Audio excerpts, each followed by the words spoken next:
మనసులో శతాబ్దాల గౌరవం, పట్టు పరంపరకు ప్రతీక, సంప్రదాయానికి శాశ్వత చిరునామా సఖీ.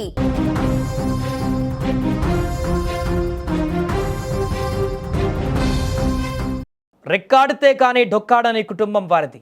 విధి వారిని కఠిన పేదరికంలోకి నెట్టిన ఆ యువతి ధైర్యంగా నిలబడిన తీరు చూసి విధి సైతం వెనకడుగు వేసింది. ఓ బట్టల దుకాణంలో సేల్స్ గర్ల్గా పనిచేస్తూ కుటుంబానికి కొండంత అండగా నిలబడింది. ఇటీవలే ఆమెకు నిశ్చితార్థం ఘనంగా జరిగింది. మరికొన్ని రోజులలో పెళ్లి. అయితే మరోసారి విధి వారి కుటుంబం పైన పగ పట్టింది. ఎన్నో ఆశలు ఆశయాలతో కొత్త జీవితంలోకి అడుగు పెట్టవలసిన ఆ యువతి మృత్యు ఒడిలోకి జారుకుంది. ఈ విషాదకర ఘటన విజయనగరం జిల్లా గంట్యాడ మండల కేంద్రంలో చోటు చేసుకుంది. విజయనగరం జిల్లా గంట్యాడ మండలం నరవ గ్రామానికి చెందిన బోనెల శ్రీను వరలక్ష్మి దంపతులు పెద్ద కుమార్తె రేణుక వారికి. నిరుపేద కుటుంబం. విజయనగరంలోని ఒక బట్టల దుకాణంలో సేల్స్ గర్ల్గా పనిచేస్తూ కుటుంబాన్ని ఆదుకునేదామె. ఇటీవలే ఆమెకు వివాహ నిశ్చితార్థం ఘనంగా జరిగింది. మరికొద్ది రోజులలో పెళ్లిపీటలు ఎక్కి కొత్త ఇంటికి కోడలుగా వెళ్ళవలసిన రేణుక ఆ ఇంట్లో వెలుగులు నింపుతుందని అందరూ ఆశించారు.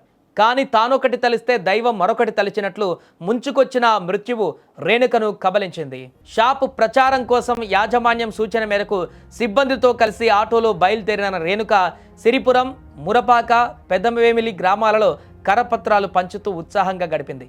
పని ముగించుకొని తిరుగు ప్రయాణమైన వేళ తన సొంత ఊరు నరవ శివారులోని హనుమ ఆలయం వద్దకు రాగానే ఊహించని ప్రమాదం జరిగింది. ఆటోలో నుంచి ప్రమాదవశాత్తు రేణుక జారిపడి పడిపోయింది.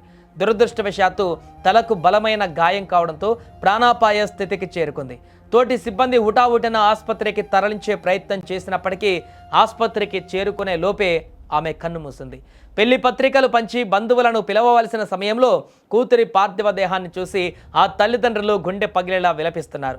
అమ్మా వెళ్ళొస్తా అని చెప్పి వెళ్ళిన బిడ్డ శవమై తిరిగి రావడాన్ని వారు జీర్ణించుకోలేకపోతున్నారు.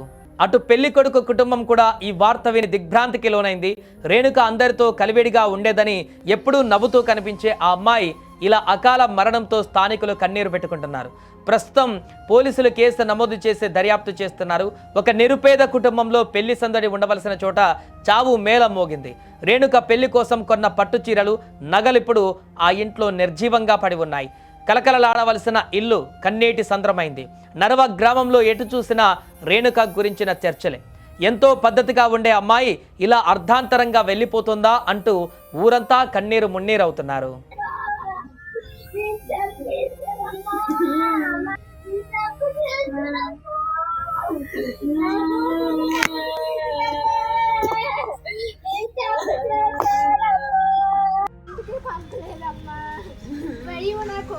నా కూతుర్లో ఒక రోజు లేకపోతే నేను ఉండలేనమ్మా. నిజమేనమ్మా, ఒక రోజు నా కూతురు అమ్మమ్మ ఇంటికైనా